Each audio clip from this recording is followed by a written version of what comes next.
insisting on one point: he has to resign soon, and that the feedback he got from the president is that he's not willing at all to step aside, and that therefore they consider all attempts to negotiate and offer new initiatives a waste of time, and that from now onwards they will just take to the street and let the street decide the future of Yemen. This comes against the backdrop of many talks over the last 48 hours about last-ditch attempts to try to diffuse tension and strike a deal between the government and the opposition about a peaceful transitional period. However, the opposition came under incredible pressure from the street to ask President Ali Abdullah Saleh to go, and that if he doesn't go, the street will consider his presence a danger to the future of Yemen. And I think this is why the opposition now is toughening its stance and saying that Ali Abdullah Saleh is not resigning, and therefore we have to take to the streets. So the opposition remains defiant, but so does the president, and he's suffered a number of setbacks in recent weeks, with the top cleric there in Yemen also now pledging his allegiance to the opposition and the people taking to the streets. How long can President Saleh really hold on? What cards does he have left? Ali Abdullah Saleh is definitely hedging his bet against developments in Libya to see exactly what kind of reaction he will have to take, and at the same time he's trying to tilt the ground in a certain way to favor his position, like reaching out to the tribal leaders, to his entourage, to the powerful military and army officers, to say that the situation is extremely delicate in Yemen and that he has to remain in power until 2013, with pledges that he will lay down the ground for a peaceful transitional period. But as you can see, the ground is already moving, and a lot of people are starting to desert him, joining the anti-government protesters, which puts him now in an extremely difficult situation. Every day, Ali Abdullah Saleh appears more and more isolated by his traditional allies, by the opposition, and most importantly by the anti-government movement, which is getting more momentum and credence here in Yemen. Okay, thank you very much, Hashem Al-Bar, bringing us the latest there from Yemen. Egyptian security officials say 3 prisoners have been killed and 8 injured during a failed jail escape in northern Cairo. Damanhur prison in Al-Bahira province is home to 2 detainees who were involved in the assassination of President Anwar al-Sadat in 1981. 2 U.S. servicemen have been shot dead as their military coach arrived at Germany's Frankfurt airport. A 21-year-old Kosovan man has been arrested. AlJazeera's Nick Spicer has more from Frankfurt. I'm standing outside of Terminal 2 at Frankfurt Airport, one of the biggest and busiest in the world, and this is where people are picked up and dropped off. Some 10 to 15 American servicemen transiting from the United Kingdom were being picked up on a bus right here when there was an altercation involving a 21-year-old man, a German citizen originally from Kosovo. Shots were fired. He killed the driver of the bus, a serviceman aboard the bus. Both were members of the military police, we understand. 2 other people were injured. He then ran inside the terminal where he was wrestled to the ground by an uninjured serviceman and a German police officer.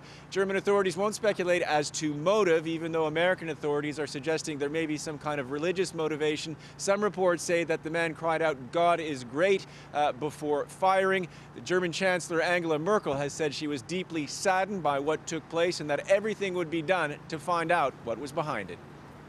Nick Spicer in Frankfurt there. 9 people have been killed during a suicide attack on a police station in northwestern Pakistan. Officials say a lorry carrying explosives rammed into the building in Hangur district.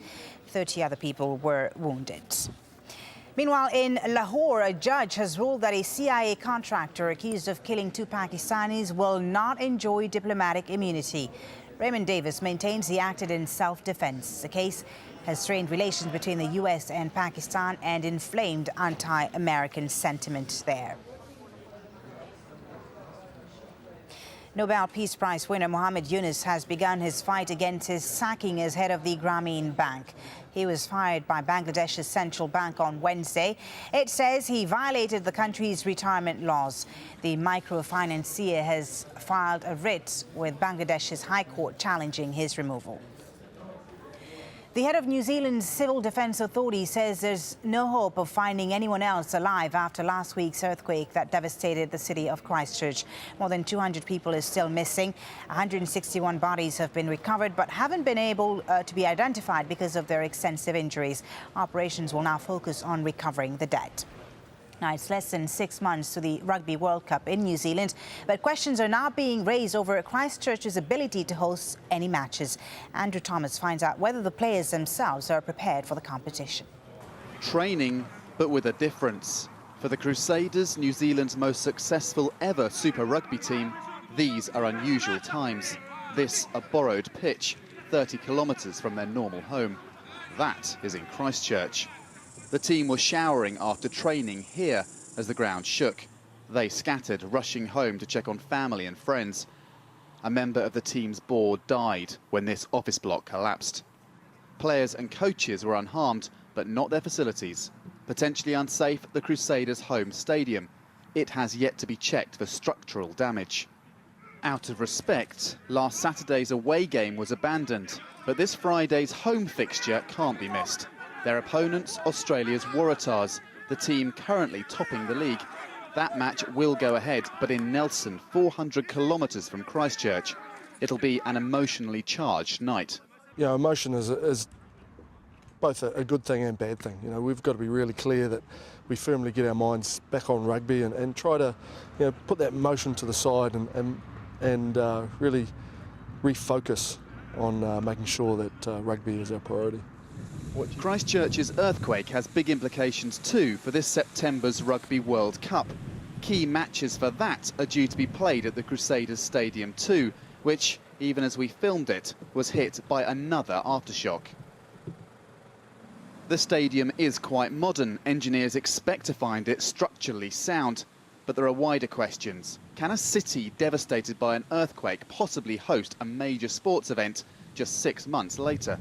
Well, I mean, we've been looking forward to it and we've been gearing up for it, and there's been a lot of investment in the stadium and in the city. We would still very much like to be a very big part of the Rugby World Cup. But hotels have been destroyed, likewise restaurants and bars. The city centre will be off limits for months. There is, though, hope. Cruise liners, for example, could be brought into nearby Littleton Harbour to accommodate fans. Commercially and psychologically, being in a fit enough state to host the World Cup by September would be a huge boost for Christchurch. But for an event of that size, 6 months isn't long, and the clock's already ticking. Andrew Thomas, Al Jazeera, Christchurch.